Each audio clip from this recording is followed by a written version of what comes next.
First തന്നെ പറഞ്ഞല്ലോ, ഇതൊരു ഡെമോക്രസി ജനാധിപത്യത്തിനൊരു ചർച്ചയാണെന്ന്. അതായത് എൻ്റെ ആശയവും നിങ്ങളുടെ ആശയവും ഒക്കെ വ്യത്യസ്തമാവാം, ഒരേപോലെ ആവണമെന്നില്ലാന്ന്. സംഭവം ഇപ്പോൾ ഫസ്റ്റ് പറഞ്ഞാൽ ആ ടോപ്പിക് ഒന്നും ആയിട്ടല്ലേ ചോദിക്കാമല്ലേ. പക്ഷേ ഞാനും എൻ്റെ കുറച്ച് ഫ്രണ്ട്സും ഞങ്ങളിവിടെ കയറി വന്ന് ഇവിടെ ഞങ്ങളെല്ലാവരും ഇരുന്ന്. അപ്പം ഒരു ഏട്ടൻ വന്നിട്ട് രണ്ടാക്കോട് പറഞ്ഞ് നിങ്ങളൊന്ന് ബാക്കിൽ പോയിരിക്കുമെന്ന്. അതായത് ഞാൻ ആദ്യം പറഞ്ഞു ഇവിടെ രണ്ട് ആശയങ്ങൾ വ്യത്യസ്തമാണ്. അപ്പോൾ ഈ തുറന്നൊരു ചർച്ചയിൽ അങ്ങനെ പറയേണ്ട ഒരു ആവശ്യമുണ്ടോ? ഇവിടെ വന്ന് ഇരുന്നതിൻ്റെ ശേഷം അത് എന്തിൻ്റെ അർത്ഥത്തിലാണ് അല്ലെങ്കിൽ എന്തിൻ്റെ അധികാരത്തിലാണ് അങ്ങനെ പറഞ്ഞതെന്ന് ജസ്റ്റ് ചോദിച്ചെന്നുള്ളൂ. നമ്മൾ സംസാരിച്ചുകൊണ്ടിരിക്കുന്ന ജനാധിപത്യത്തെക്കുറിച്ചും സഹിഷ്ണുതയെ പറ്റിയുമാണ്. ആ ജനാധിപത്യത്തിൽ പറഞ്ഞിരുന്നോ? ആ ജനാധിപത്യത്തിൽ ഒരു വിഭാഗത്തിന് ജെൻഡർ സെഗ്രിഗേഷൻ വേണം എന്ന് ഒരു വിഭാഗം അവരുടെ ആശയമായി മുന്നോട്ട് വെക്കുമ്പോൾ അതിനെ സഹിഷ്ണുതയോടുകൂടി കാണാൻ പറ്റുന്നുള്ളതെന്നടക്കം എന്താണ് ഈ ജനാധിപത്യത്തിൻ്റെ ഭാഗമാണ്. അതായത് ഒരു വിഭാഗം തീരുമാനിക്കുകയാണ് ഞങ്ങൾ ജെൻഡർ സെഗ്രിഗേഷൻ എന്ന് പറയുന്ന ഒരു കാര്യം നടപ്പിലാക്കാനാണ് ഞങ്ങൾക്കിഷ്ടം, ഞങ്ങളുടെ പ്രോഗ്രാമുകളിൽ അത് നടപ്പിലാക്കുന്നു, അതുപോലും നമുക്ക് സഹിഷ്ണുതയോടുകൂടി കാണാൻ സാധിക്കുന്നില്ല എന്നുണ്ടെങ്കിൽ അവിടെയാണ് നമ്മൾ ജനാധിപത്യത്തെ പറ്റിയും സഹിഷ്ണുതയെക്കുറിച്ചും കുറച്ചുകൂടി ആഴത്തിൽ മനസ്സിലാക്കേണ്ടതെന്നാണ്. ഇവിടെ നമ്മൾ മനസ്സിലാക്കേണ്ടത് ജെൻഡർ സെഗ്രിഗേഷനുമായി ബന്ധപ്പെട്ടുകൊണ്ട് രണ്ട് തരത്തിലുള്ള ആശയങ്ങൾ ഇവിടെ ഉണ്ട്. ഒന്നെന്താ, ഒരു സെഗ്രിഗേഷനും വേണ്ട, ആണും പെണ്ണും തമ്മിൽ യാതൊരു തരത്തിലുള്ള സെഗ്രിഗേഷൻ്റെയും ആവശ്യമില്ല, ഫ്രീ മിക്സിംഗ് ഉണ്ടായിക്കോട്ടെ, അതൊരു ആശയമാണ്. അത് പിൻപറ്റുന്നവർക്കും അത് മുന്നോട്ട് കൊണ്ടുപോകുന്നവർക്കും അങ്ങനെ തന്നെ മുന്നോട്ട് പോകാം, യാതൊരു സംശയമില്ല. എന്നാൽ വേറൊരു വിഭാഗം പറയുന്നത് വെച്ചാൽ ആണും പെണ്ണും വ്യത്യസ്തരാണ്, രണ്ട് ജെൻഡറുകളാണ് ഇവിടെ ഉള്ളത്. ആ രണ്ട് ജെൻഡറുകളും ശാരീരികമായും മാനസികമായും മനഃശാസ്ത്രപരമായും അനാട്ടമിക്കലും ഫിസിയോളജിക്കലും മോർഫോളജിക്കലും എല്ലാ തരത്തിലും അവർ വ്യത്യസ്തരാണ്. ആ വ്യത്യസ്തതകളെ പരിഗണിച്ചുകൊണ്ട് പ്രത്യേകിച്ചും സ്ത്രീകളുടെ സുരക്ഷിതത്വത്തെ കൂടി മാനിച്ചുകൊണ്ട് നമ്മൾ എന്ത് ചെയ്യണം, ചെറിയ രൂപത്തിലുള്ള സെഗ്രിഗേഷനുകൾ ഇവിടെ വേണം എന്ന് വാദിക്കുന്ന ആളുകളുമുണ്ട്. അങ്ങനെ രണ്ട് രൂപത്തിൽ വാദിക്കാനും നമ്മുടെ സൊസൈറ്റിയിൽ അധികാരമുണ്ടെന്ന് മാത്രമല്ല, അത് അവരുടേതായ പ്രൈവറ്റ് സ്പേസുകളിലെങ്കിലും അവരുടേതായ പ്രോഗ്രാമുകളിലെങ്കിലും ഇംപ്ലിമെൻറ്റ് ചെയ്യാനുള്ള അത് ഉൾക്കൊള്ളാനുള്ള സഹിഷ്ണുതകൾ നമ്മൾ കാണിക്കണം. ഇപ്പോൾ നമ്മൾ പറയാണ് ഇവിടെ TKM കോളേജിൽ ഇവിടെയുള്ള ക്ലാസ് റൂമുകളിൽ ജെൻഡർ സെഗ്രിഗേഷൻ വേണം എന്ന് ഞങ്ങൾ പറയുകയാണെന്നുണ്ടെങ്കിൽ അതൊരു അസഹിഷ്ണുതയായിട്ട് വേണം പറയാം. അതായത് ഞങ്ങളുടെ ആശയം ഇവിടെയുള്ള ഒരു പബ്ലിക് സ്പേസിലേക്ക് ഞങ്ങൾ അടിച്ചേൽപ്പിക്കുന്നു എന്ന് വേണമെങ്കിൽ പറയാം. അല്ലെങ്കിൽ ഇവിടെയുള്ളൊരു എത്തീസ്റ്റുകൾ അല്ലെങ്കിൽ ജെൻഡർ പൊളിറ്റിക്സുകാർ ഇവിടെ ഒരു യോഗം നടത്തി, ഞങ്ങൾ ഇവിടെ വന്നിട്ട് പറയാണ് ഇവിടെ ആണും പെണ്ണൊക്കെ വേറെ ഇരിക്കണം എന്ന് പറഞ്ഞാൽ അത് അസഹിഷ്ണുതയാണെന്ന് പറയാം. ഇവിടെ നമ്മൾ എന്ത് ചെയ്യാണ്, നമ്മളൊരു വേദി ഒരുക്കാണ്, നമ്മൾ ഈ ജെൻഡർ സെഗ്രിഗേഷൻ ആണ് ശരി എന്ന് വാദിക്കുന്ന ആളുകളാണ്. ആ വാദിക്കുന്ന ആളുകൾ അത്തരത്തിലുള്ള ഒരു സിസ്റ്റം ഇവിടെ ഇംപ്ലിമെൻറ്റ് ചെയ്യുന്നു.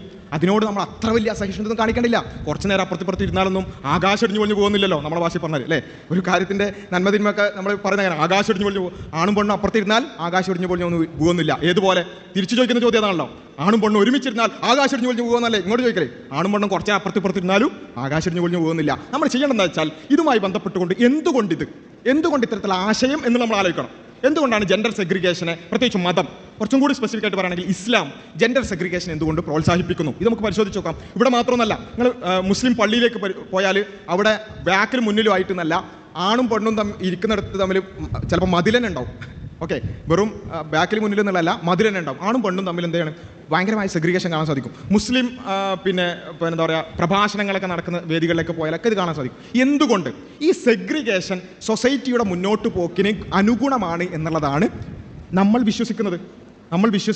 ആ സെഗ്രിഗേഷൻ ഒരു പരിധിവരെ ഒരു സെഗ്രിഗേഷൻ ഇല്ലാത്തൊരവസ്ഥ അത് അരാജകത്തിലേക്ക് പോകുന്നതാണ്. അപ്പോൾ ചോദിക്കുകയാണ്, ആണും പെണ്ണും അടുത്തിരിക്കുമ്പോഴത്തേക്ക് എന്താ പറയുക, നിങ്ങൾക്ക് മൊത്തം കൺട്രോൾ നഷ്ടപ്പെടുമോ? അങ്ങനെയല്ല ഒരു കാര്യത്തെ മനസ്സിലാക്കേണ്ടത്. ഒരു കാര്യം അപ്പം തന്നെ എന്തെങ്കിലും സംഭവിക്കുക, അപ്പം തന്നെ ഒരു ആണും പെണ്ണും ഒരുമിച്ചിരിക്കുമ്പോഴേക്ക് വേറെന്തോ ബന്ധം സംഭവിക്കുക, അതൊന്നുമല്ല. മറിച്ച് ഒരു തെറ്റിനെ ആ തെറ്റിലേക്കുള്ള വഴിയെ അടക്കം അടക്കുക എന്നുള്ളതാണ് ഇസ്ലാമിൻ്റെ ആവശ്യത്തിലുള്ള കാഴ്ചപ്പാട്. ഇസ്ലാം വ്യഭിചാരം ഒരു തെറ്റായിട്ട് പഠിപ്പിക്കുന്നുണ്ട്. അതായത് കല്യാണം കഴിക്കാത്ത ഭാര്യയും ഭർത്താവും അല്ലാത്ത ഒരു ആണും പെണ്ണും അവർ സെക്ഷലി ഇൻ്റർകോഴ്സ് ചെയ്യുന്നത് തെറ്റാണ്. ഇതാണ് ഇസ്ലാമിൻ്റെ കാഴ്ചപ്പാട്. വ്യഭിചാരം മാത്രമല്ല, വ്യഭിചാരത്തിലേക്കുള്ള വഴികളും ഇസ്ലാം എന്ത് ചെയ്തിട്ടുണ്ട്, അടച്ചിട്ടുണ്ട്. അഥവാ ഒരാൾ നേരെ ഇൻ്റർകോഴ്സ് നടത്തല്ല ചെയ്യുക, ആ വ്യഭിചാരത്തിലേക്ക് കുറേ പടികളുണ്ട് അല്ലേ. ആ വ്യഭിചാരത്തിലേക്ക് എത്തുന്നതിൽ കുറേ പടികളുണ്ട്. അതിൽ ഒന്നാമത്തെ പടി എന്താ, നോട്ടമാണ്.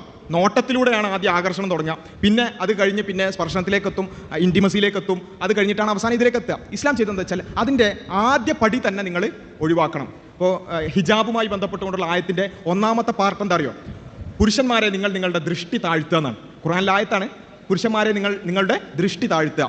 അതായത് ഇത്തരത്തിലുള്ള പീഡനങ്ങളും പ്രത്യേകിച്ചും ഇത്തരത്തിലുള്ള വ്യഭിചാരാകട്ടെ അത്തരത്തിലുള്ള കാര്യങ്ങളും ഇല്ലാതാക്കാൻ ഒന്നാമത്തെ പടി പുരുഷൻ അവൻ്റെ നോട്ടത്തെ നിയന്ത്രിക്കട്ടെ എന്നാണ്. അപ്പോൾ അങ്ങനെ നോട്ടത്തെ നിയന്ത്രിച്ച് പരസ്പരമുള്ള ഒരു പരിധിയിൽ കവിഞ്ഞ പിന്നെ ഇടപഴകലുകളും പിന്നെ കൂടിച്ചേരലുകളും നിയന്ത്രിച്ച് മുന്നോട്ട് പോകുക എന്ന് പറയുന്ന ഒരു സോഷ്യൽ സിസ്റ്റമാണ് ഇസ്ലാം മുന്നോട്ട് വെക്കുന്നത്. ആ സോഷ്യൽ സിസ്റ്റത്തിലൂടെ മുന്നോട്ട് പോയാൽ ഇവിടെ സ്ത്രീകൾക്ക് കൂടുതൽ സുരക്ഷിതമായി നടക്കാൻ സാധിക്കുമെന്നും സ്ത്രീകളുടെ സുരക്ഷിതം കുറച്ച് കൂടുതലാവും എന്നുള്ളതാണ് ഇസ്ലാം മുന്നോട്ട് വെക്കുന്ന ആശയം. അതിനോട് എതിർപ്പുകൾ ഉണ്ടാവാം, അതിൻ്റെ ഒന്നും ആവശ്യമില്ല. ഡ്രസ്സിങ്ങിൻ്റെ വിഷയത്തിലാകട്ടെ, മിക്സിങ്ങിൻ്റെ വിഷയത്തിലാകട്ടെ, ഇങ്ങനെയുള്ള അരുതുകളും അതിരുകളൊന്നും ആവശ്യമില്ല. അതൊന്നും ഇല്ലാതെ തന്നെ സ്ത്രീകൾക്ക് സുരക്ഷിതമായി നടക്കാൻ പറ്റും എന്നാണ് വാദിക്കുന്നതെങ്കിൽ അത് വാദിക്കാം.